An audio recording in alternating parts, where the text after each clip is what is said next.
Le budget de l'État gestion 2013 a été adopté à l'Assemblée nationale après des échanges tendus. Les députés sont parvenus à adopter le budget pour une bonne gestion de l'État en 2013. Un centre médical avec antenne chirurgicale pour Gourcy. Le centre médical a été inauguré aujourd'hui par le Premier ministre Luc Adolphe Thiaw. Ce centre va accroître l'offre médicale en offrant des soins médicaux de choix aux populations. Et puis l'abattoir frigorifique de Ouagadougou à la recherche de la performance, maillon important dans la filière bétail-viande. L'abattoir veut se mettre au diapason des normes de qualité pour rendre la filière efficace. Mesdames, Mesdemoiselles et Messieurs, bonsoir. Voici le 20h de la télévision nationale du Burkina Faso. Vote hier après-midi à l'hémicycle du budget de l'État gestion 2013. C'est le oui de la majorité au pouvoir qui a permis au texte d'être adopté. L'opposition, comme à l'accoutumée, ayant voté contre. La déclaration des différents groupes parlementaires intervenus avant la mise aux voix du projet de la loi de finances a permis aux uns et aux autres de justifier leur choix. Le compte rendu de la séance consacrée au vote du budget 2013 avec Anatole Nakoulman et Sylvain Vebamba. Avant l'adoption de la loi de finances, les différents présidents de groupes parlementaires se sont exprimés dans une déclaration où ils ont chacun donné le sens de leur vote de ce budget qui se chiffre à 1493 milliards 921 millions 252 000 francs CFA en recettes contre 1654 milliards 957 millions 302 000 francs CFA de dépenses avec un besoin de financement de 161 milliards 36 millions 50 000 francs CFA. Le groupe CFR pense que le gouvernement est dans sa logique de créer les conditions idoines pour bâtir un Burkina émergent. Ce faisant, notre groupe votera favorablement pour l'adoption de la présente loi. Le groupe parlementaire de l'ADFRD, l'Alliance pour la démocratie et la Fédération Rassemblement démocratique africain, décide à l'unanimité de voter pour le projet de loi de finances gestion 2013. Le groupe parlementaire du Congrès pour la démocratie et le progrès lance un appel à tous les citoyens burkinabés pour qu'ils soutiennent l'exécution du budget par le sérieux et l'ardeur dans leurs occupations respectives, le civisme fiscal et un comportement citoyen. Le groupe parlementaire du Congrès pour la démocratie va voter oui. L'opposition, à travers le groupe parlementaire Alternance, Démocratie et Justice, a voté contre ce projet de loi. Ce projet de loi de finances ne saurait réellement répondre aux attentes de nos braves populations, toujours exposées à une paupérisation croissante. Le groupe parlementaire ADJ votera contre le projet de budget de l'État. Une opportunité pour le gouvernement de saluer la qualité du travail des députés de la 4e législature en fin de mandat. Quand on regarde un peu tout ce qu'il y a eu comme réforme en matière budgétaire, quelque part, c'est suite à leurs appréciations, à leurs critiques, à leurs suggestions. Donc je tiens en tout cas à souligner l'apport de l'Assemblée, en la COMFIB, dans tout ce qu'il y a eu comme effort d'amélioration de la gestion budgétaire. Pour les commissaires de la COMFIB, à travers leur président, de souhaiter que le Parlement se consolide davantage. C'est qu'il faut que les gens qui seront orientés vers la COMFIB aient un profil financier. Ce n'est pas tout d'être simplement parlementaire. Il faut être capable, à travers le budget, de faire une analyse poussée et en même temps d'avoir des économistes financiers qui peuvent analyser le processus de la croissance pour que le budget puisse être accepté et correspondre aux vœux. Parce que les parlementaires votent surtout, non pas pour le gouvernement, mais pour le peuple, pour que ça corresponde aux besoins réels de la population. C'est à 93 voix pour et 11 voix contre que le budget de l'État gestion 2013 a été voté. Ordre de passage des partis politiques dans les médias, le tirage au sort a eu lieu hier. Chaque parti en lice pour les élections du 2 décembre est situé sur l'agenda de ces rendez-vous avec les médias. Chacun dispose au moins de 40 minutes pour convaincre, pour s'expliquer. La présidente du Conseil supérieur de la communication suit quelques détails du plan média pour le passage des partis politiques. Reportage de Aïdima David Chombiano. Nous allons donner la possibilité à chaque parti, c'est-à-dire à chacun des 74 partis qui ont des candidats aux législatives, aux élections couplées, de pouvoir s'exprimer à la radio et à la télé dans le cadre de messages de campagne, dans le cadre de 5 minutes pour convaincre, dans le cadre de programmes croisés qui est un débat contradictoire, mais également au niveau des citoyens, dans les pages spéciales et dans le numéro spécial.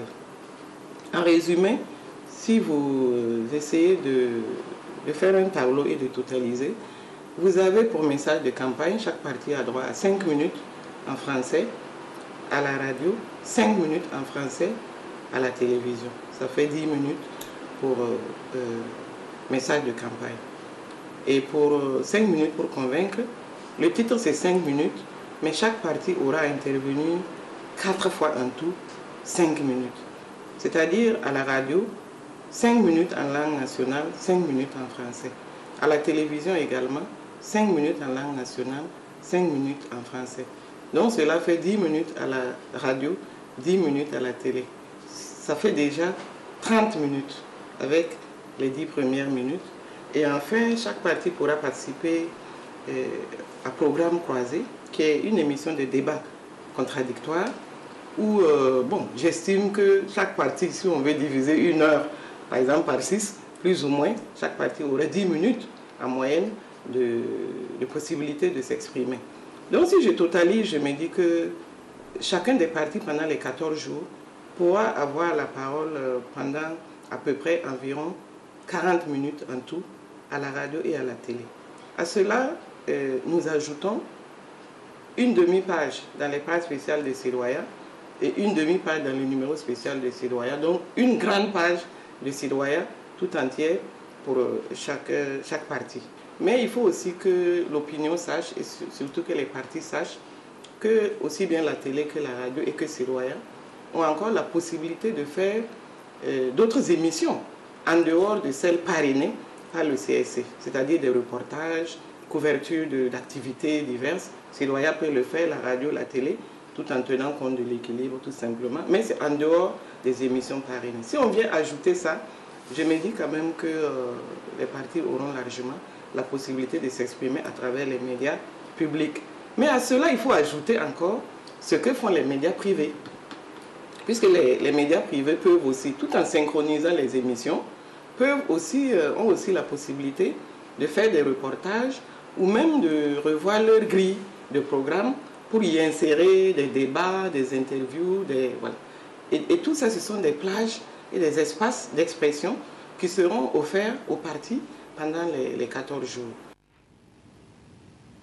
Le gouvernement poursuit ses efforts dans l'amélioration du climat des affaires au Burkina Faso. C'est dans ce cadre que le CEFOR, le Centre de formalité des entreprises, a été lancé ce jeudi à Dori. Il a pour mission d'encadrer les acteurs économiques dans une région qui connaît en ce moment un développement important dans les secteurs des mines et de l'élevage.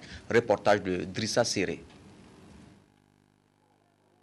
En plus du développement de l'élevage, le boom minier a contribué ces dernières années à créer dans la région du Sahel un regain de l'activité économique. Pour permettre au secteur privé de répondre efficacement aux besoins d'une économie en expansion, le CEFOR, Centre de formalité des entreprises, ouvre une antenne régionale à Dori, 10e du genre, avec le même objectif, simplifier et faciliter la création d'entreprises. Nous avons ici, au niveau de Dori, un secteur économique assez fort, mais il se trouve que la plupart des acteurs que nous avons, notre pays est pauvre, on va trouver des gens qui mènent leurs activités. Le fait que les CEFOR soient loin, le fait que les formalités soient trop éparpillées, ils ne créent pas. Maintenant, avec les CEFOR ici, ça va permettre à beaucoup d'entreprises de se régulariser. Même les vendeurs de bétail et tous, ils vont vouloir se régulariser. À travers le lancement du CEFOR de Dori, le gouvernement poursuit ses efforts d'amélioration de l'environnement des affaires. C'est là une des mesures qui participe de la consolidation des réformes engagées pour accélérer la croissance économique et du bond appréciable réalisé par le Burkina selon le classement de la Banque mondiale dans le rapport Doing Business. Les entreprises et les promoteurs sont invités à tirer profit du nouveau dispositif et à développer leurs activités. Nous demandons surtout aux jeunes entrepreneurs de la région, très dynamiques, de monter des projets porteurs qui vont permettre de contribuer au développement de cette région. Et comme je le disais tout de suite, vous avez une région qui regorge de beaucoup de potentialités en matière d'élevage. Et il est bon que peut-être on essaye d'exploiter ce canal. Par exemple, une industrie laitière ou même une industrie de transformation des sous-produits de l'élevage. Ce serait de bons projets. Les acteurs se sont engagés à accompagner le développement du CEFOR de Dori au service d'une économie régionale dynamique et prospère. Le village de Koné dans la commune rurale de Kindi a bénéficié d'une plateforme multifonctionnelle. Cette plateforme hybride gasoil solaire est réalisée grâce à la coopération luxembourgeoise pour un coût global de près de 30 millions de francs CFA. Les installations ont été visitées ce jeudi 8 novembre par le chargé d'affaires de l'ambassade de Luxembourg en compagnie du secrétaire du ministère de l'économie et des finances, coordonnateur national du programme. Compte rendu, Sylvestre Symphorien-Somda. Koné, localité située à 8 km de Kindi, chef-lieu de la commune, dispose d'une plateforme multifonctionnelle de type standard, opérationnelle depuis le 1er mars 2009. Elle a été transformée en système hybride gasoil solaire, un équipement technique récent d'une valeur de près de 30 millions de francs CFA et qui fait la fierté du donateur. Je suis satisfait surtout de voir que cette évolution est en train de se faire, que nous partons d'un modèle uniquement basé sur le gasoil. Personne n'ignore qu'on est exposé aux fluctuations du prix du gasoil, que c'est une ressource non renouvelable qui produit du carbone, qui a une influence aussi sur le changement climatique. Donc avec tous les bénéfices qu'une telle plateforme apporte, il faut même aussi garder à l'esprit sur le développement durable dans la longue durée. Le PTFM de Koné permet à la population de moudre les céréales, broyer les amandes de qualité et oléagineux, charger les téléphones cellulaires et surtout alimenter un micro-réseau électrique fonctionnel depuis le 9 août 2012. Et certains services sociaux du village bénéficient également des bienfaits du PTFM. Ça permet également aussi avec la plateforme, puisque c'est accouplé avec la plateforme multifonctionnelle et le mini réseau électrique, qui est un système, dit-on, hybride, permet effectivement de mener beaucoup d'activités socio-économiques, beaucoup d'activités génératrices de revenus pour les femmes. Et également aussi, nous sommes aujourd'hui, en ce moment même, au CSPS.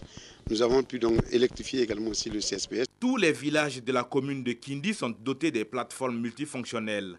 L'ambition du conseil municipal est d'étendre le système jusque dans les hameaux de culture. Il veut permettre le développement des villages pour ainsi lutter contre la pauvreté. La troisième réunion des points focaux de la plateforme de coopération judiciaire des pays du Sahel s'est tenue les 6, 7 et 8 novembre dernier à Ouagadougou. Au regard de la recrudescence du terrorisme et des autres formes de criminalité transnationale, les premiers responsables des ministères en charge de la justice des 4 pays membres de la plateforme, le Burkina Faso, le Mali, le Niger et la Mauritanie, se sont rencontrés pour conjuguer leurs efforts et trouver les voies et moyens pour apporter une réponse au fléau. Reportage de Ramatou Zida et de Boukari Ouedraogo. Renforcer la coopération judiciaire internationale en matière pénale entre les États membres, c'est le thème de cette troisième réunion de la plateforme judiciaire régionale des pays du Sahel. Pendant 3 jours, les ministres en charge de la justice du Burkina Faso, du Mali, du Niger et de la Mauritanie se sont penchés sur les stratégies à mettre en œuvre pour lutter contre le terrorisme et les autres formes de criminalité transnationale. Ce qui ressort d'important de cette réunion, c'est la volonté affirmée des États membres de la plateforme de renforcer leur coopération en matière judiciaire, la coopération en matière judiciaire, en matière pénale surtout. Vous savez que nous sommes dans un monde qui est vraiment perturbé par le crime organisé, et pour lutter contre le crime sous toutes ses formes, nous sommes obligés d'unir nos forces pour pouvoir coopérer, nous donner des informations utiles afin de pouvoir réagir à temps. Cette rencontre a permis d'évaluer 2 années de fonctionnement, d'adopter un règlement intérieur et des modèles de formulaires de requêtes d'entraide judiciaire et d'extradition.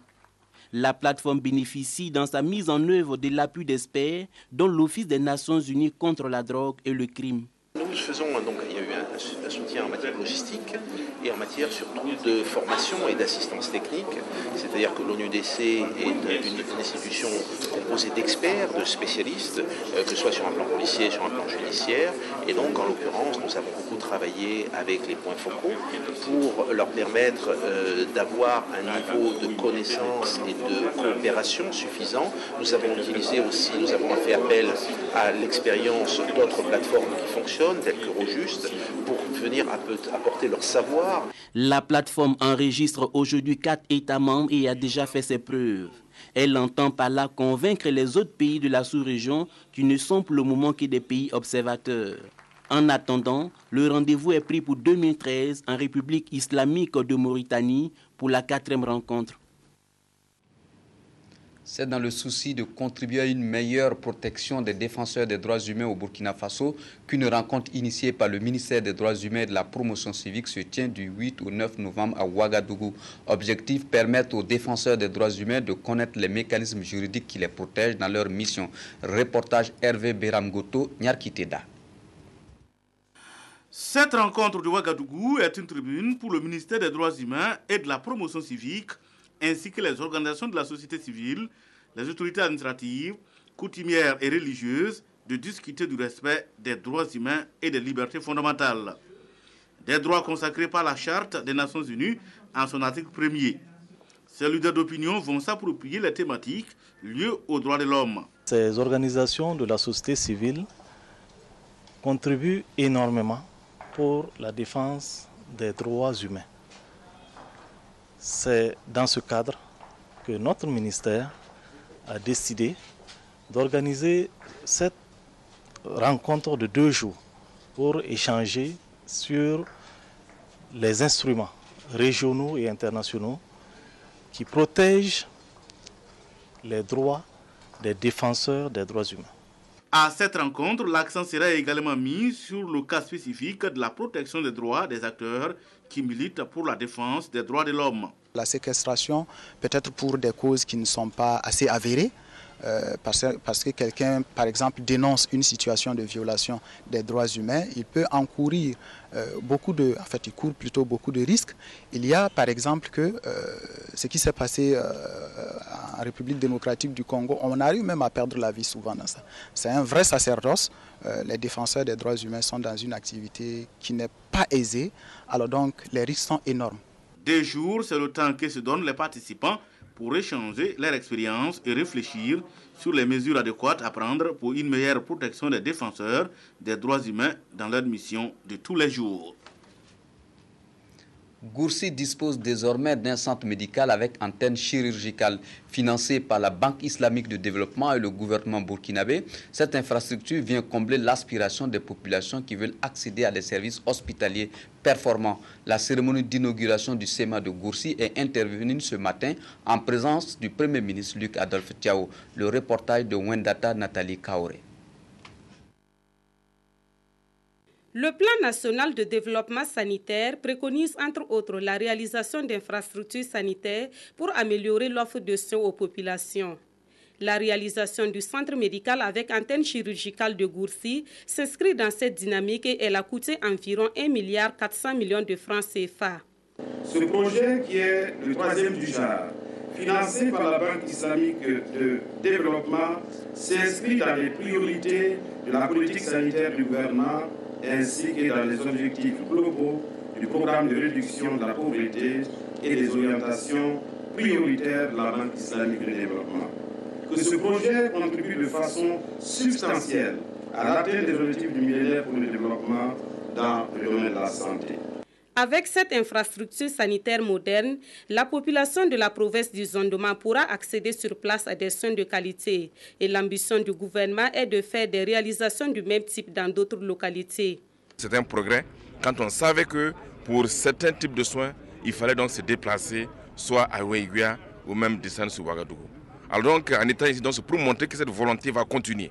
Et nous avons encore des projets qui vont nous permettre de doter tous les chefs-lieux de province des SEMA modernes pour contribuer vraiment à l'amélioration de la santé des populations.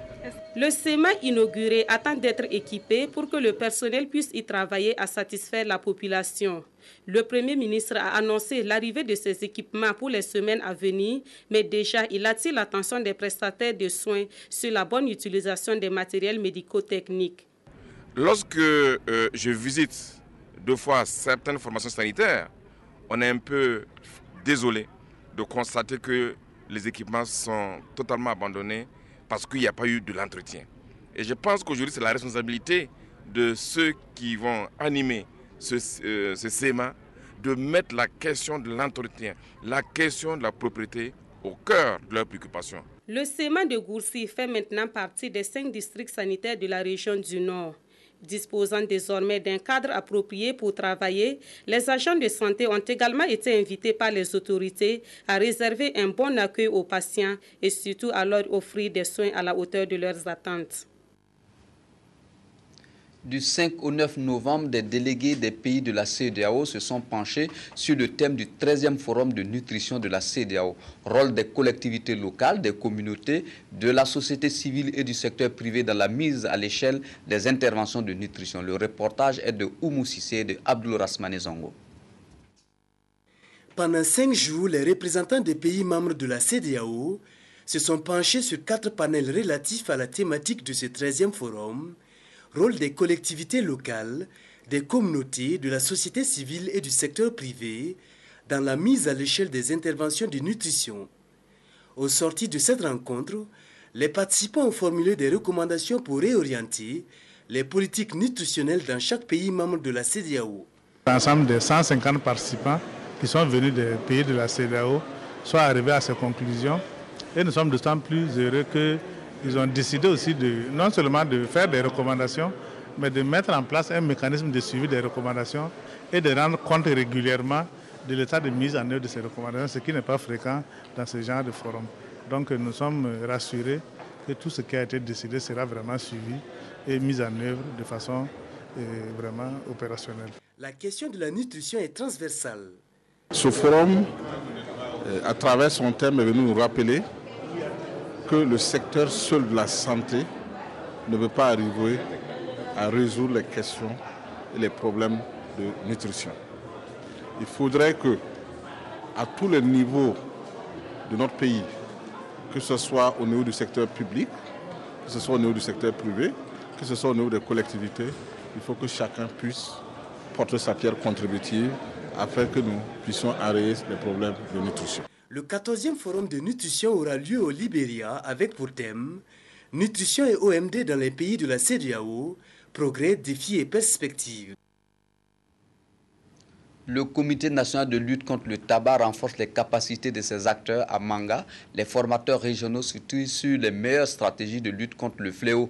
Une formation qui permettra 2 jours, qui se déroulera pendant 2 jours et concernera 50 médecins et autres agents de santé. Le reportage de Tanga Kafando. Médecins, attachés de santé, infirmiers d'État, sages-femmes et maïticiens d'État, ils sont au nombre de 50 venus des administrations et centres sanitaires des 13 régions du Burkina. En 2 jours, ils vont acquérir des connaissances nécessaires à la mise en place d'une stratégie efficace de lutte anti-tabac.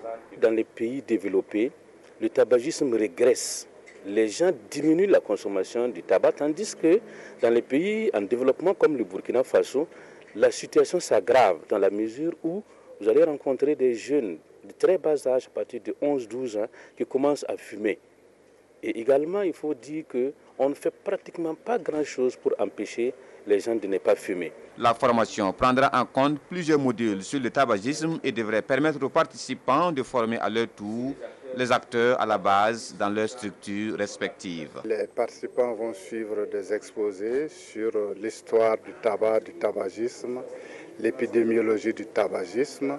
Et ils vont voir un peu les conséquences du tabagisme, l'ensemble des maladies liées au tabagisme, et quelles sont les raisons qui poussent les gens à fumer, comment arrêter de fumer et comment accompagner un fumeur à arrêter de fumer. Le tabagisme est devenu un problème de santé publique au Burkina Faso Une situation qui a poussé les autorités à mettre en place un comité national de lutte anti-tabac composé d'acteurs publics et privés avec pour mission d'organiser, de coordonner et d'orienter la lutte contre le fléau. Après la réunion des experts débutée le lundi dernier, c'est au tour des directeurs généraux de l'autorité nationale des pays membres du Conseil de l'Entente de se concerter. Objectif, valider les travaux des experts en vue de préparer ensemble le prochain tirage de la tranche commune Entente. Compte rendu, Nathalie Sawadogo, Nyarkiteda. Examiner les propositions faites par les experts en réunion préparatoire, les directeurs généraux de l'autorité nationale des pays membres du Conseil de l'Entente ici réunis veulent baliser le terrain pour permettre une bonne organisation du 19e tirage de la tranche commune entente prévue au Burkina Faso en 2013. Il s'agira pour nous, en tant que premier responsable de l'autorité nationale, de valider donc, le travail qui a été fait et qui consiste donc à l'organisation technique donc, du tirage de la 19e édition et donc prendre toutes les mesures. Vous savez que c'est un tirage à grattage. Donc il faut prendre les dispositions pour avoir à temps les tickets à gratter, pour mettre ça sur le marché, donc sur l'ensemble des 5 pays et du Conseil de l'Entente. Le Mali, pays invité, a pris part aux travaux aux côtés des 5 pays membres. Le secrétariat exécutif du Conseil de l'Entente et de la Commission de l'UEMOA, conscient des questions d'intégration sous-régionale, est venu lui aussi apporter son soutien au premier responsable des Jeux du hasard de l'espace UEMOA. Venu présider la cérémonie d'ouverture, le conseil technique, représentant le ministre des Finances, a dit toute l'importance de ce 19e tirage pour le Burkina Faso. Il a rassuré les participants du soutien du gouvernement burkinabé au succès de la manifestation. Nous pensons que si effectivement cette tranche était bien organisée avec la réussite donc, qui est attendue, nous devrons en tout cas avoir donc des retombées, comme on l'a dit, à travers donc les bénéfices qui iront donc aux populations. La tranche commune entente se tient de manière rotative et joue un rôle important dans la visibilité du Conseil de l'Entente. La 19e édition prévue à Ouagadougou, Burkina Faso, offre encore une opportunité au secrétariat exécutif du Conseil de l'Entente pour renforcer les activités de relance de cet important organisme d'intégration sous-régionale. Le collectif en charge du projet de collecte de fonds au profit des sapeurs-pompiers a convié les hommes de médias ce jeudi 8 novembre à Ouagadougou. Cette rencontre a pour but de lancer officiellement la campagne nationale de la collecte de fonds, marquant ainsi le début des activités de la semaine du pompier prévue jusqu'au 16 novembre 2012. Reportage de Salinana.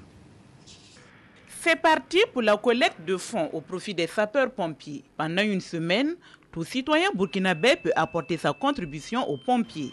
C'est suite aux nombreuses difficultés que rencontrent les soldats du feu dans l'exercice de leurs fonctions que le collectif de réflexion a initié cette opération. Une campagne dont l'objectif est de renforcer le matériel de travail de ces hommes qui ne ménagent aucun effort pour sauver des vies. Il s'agit aussi de sensibiliser la population sur les règles de sécurité. L'État fait beaucoup pour nous, mais au regard de la démographie galopante et au regard de l'industrialisation et des demandes qui deviennent de plus en plus fortes, il faut reconnaître qu'on en a toujours besoin un peu plus. L'initiative de Jovial Production est très belle. C'est suite à une demande au niveau des pompiers. Elle est venue, on a eu à travailler un peu ensemble, elle a vu un peu dans quelles conditions nous travaillons et elle a pris l'initiative vraiment de faire un film pour nous. Jusqu'au 16 novembre prochain, plusieurs activités seront menées dans toutes les casernes de pompiers du territoire national. Le clou de la manifestation reste la projection du film à l'O18 qui montre les conditions de travail des soldats du feu. On a voulu faire un reportage pour sensibiliser, profiter de la fête de fin d'année pour sensibiliser la population un peu. Mais plus on passait le temps avec eux, plus on se rendait compte qu'il y avait vraiment beaucoup de choses à dire parce qu'on se permettait de monter à bord des ambulances quand on les appelait pour aller même en intervention. Et ce qu'on voyait nous sidérait de plus en plus. Les sapeurs-pompiers de la France participent à cette semaine des pompiers. Ils viennent soutenir leurs confrères du Burkina Faso dans leur combat quotidien.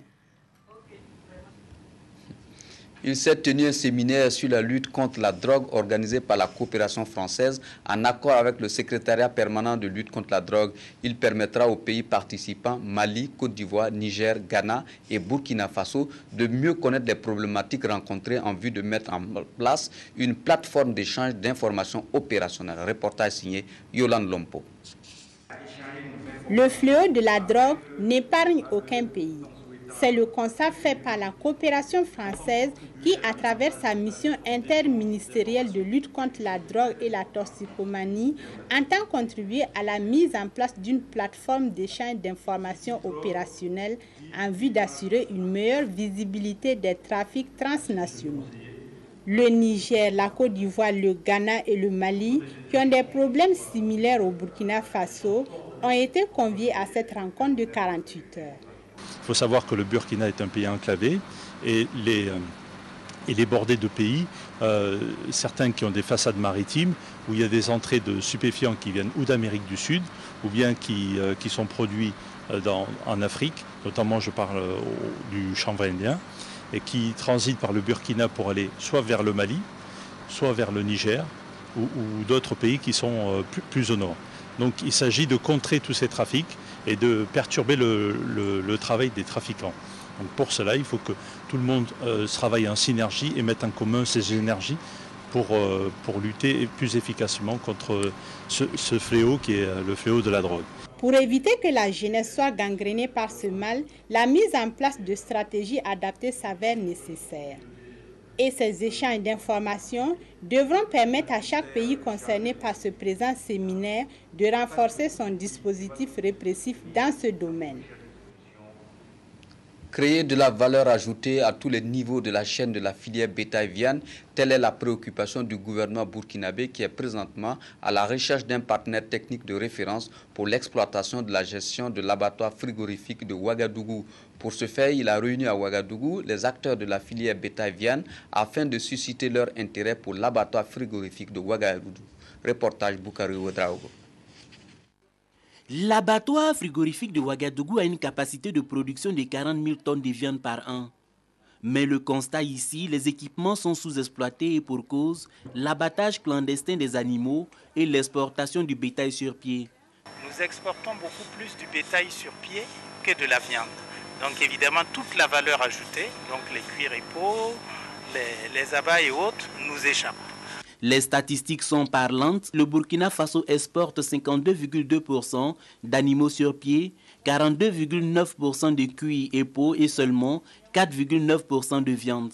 Pour inverser la tendance, l'abattoir frigorifique de Ouagadougou est à la recherche d'un partenaire stratégique de référence pour sa gestion et son exploitation. Les acteurs nationaux de la filière viande et bétail sont réunis en grand nombre pour s'imprégner des potentialités de l'abattoir frigorifique.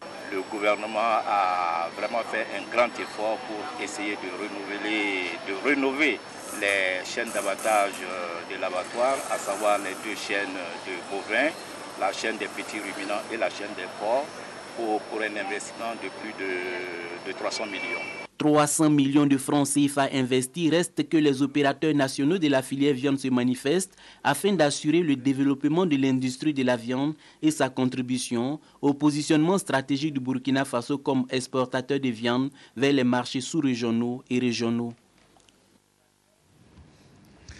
L'Association des professionnels de la géo-information tient aujourd'hui ses premières journées. L'objectif de ces journées est d'informer et de sensibiliser davantage sur l'importance de la géo-information. C'est une science qui permet la collecte, le stockage et le traitement des données physiques et scientifiques de la Terre. La cérémonie a été parrainée par un professionnel de la géo-information, le Dr Laurent Sergo, en présence de Abdul Rasmane Zongo. Ces participants sont tous des avertis de la géo-information et de la géomatique et à travers leur maison commune, l'APROGI, Association des professionnels de la géo-information, créée en février 2012, ils tiennent leur première journée. La géomatique, il faut dire que c'est l'ensemble des outils et méthodes qui permettent de présenter, d'analyser et d'intégrer des données géographiques. L'objectif, c'est effectivement de partager l'expérience avec l'ensemble des géomaticiens de Burkina de mieux se connaître et surtout de mieux faire comprendre l'importance de cet outil. Communication, échange et visite de stands d'exposition vont meubler la cérémonie parrainée par un vétéran de la géomatique.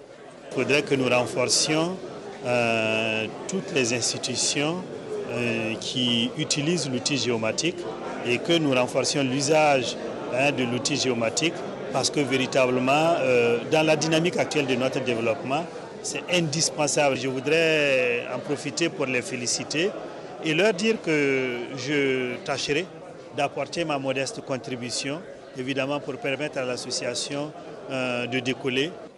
L'APROGI entend ainsi vulgariser ses activités, sensibiliser davantage sur l'importance de la géomatique dans la collecte et le traitement des données physiques, scientifiques de l'espace et de la Terre. Le ministère de l'Environnement et du Développement durable a organisé à Ouagadougou un séminaire de formation sur la lutte contre les gaz à effet de serre et la pollution de l'air. Ce séminaire va durer 2 jours et vise à rationaliser les déplacements dans la ville de Ouagadougou et aussi contribuer à l'amélioration de l'environnement institutionnel en faveur du transport urbain. Reportage Pélagie Bempanomé, Sawadogo. L'utilisation intensive des modes de transport motorisés individuels à Ouagadougou augmente les émissions de gaz à effet de serre et entraîne la pollution de l'air. Pour cela, le ministère de l'Environnement et du Développement durable lance un projet pilote de transfert modal pour rationaliser les déplacements dans la ville de Ouagadougou et contribuer à améliorer l'environnement institutionnel en faveur du transport urbain. Il s'agit d'amener petit à petit le Burkinabé, en commençant par Ouagadougou, à délaisser les engins à 2 roues pour emprunter par exemple les transports en commun. Ce n'est pas facile, mais nous devons avoir des projections à long terme. Donc à long terme, il est évident que nous devons mettre beaucoup plus d'accent sur les transports en commun. Au cours de ce séminaire, environ une 50aine d'acteurs du domaine des transports seront outillés dans divers domaines tels que la qualité de l'air dans la ville de Ouagadougou, l'impact du secteur du transport sur le changement climatique et l'impact de la pollution de l'air sur la santé humaine et animale. Financé par la Banque mondiale à travers le Fonds mondial pour l'environnement, ce projet vise à encourager les usagers à adopter les transports en commun.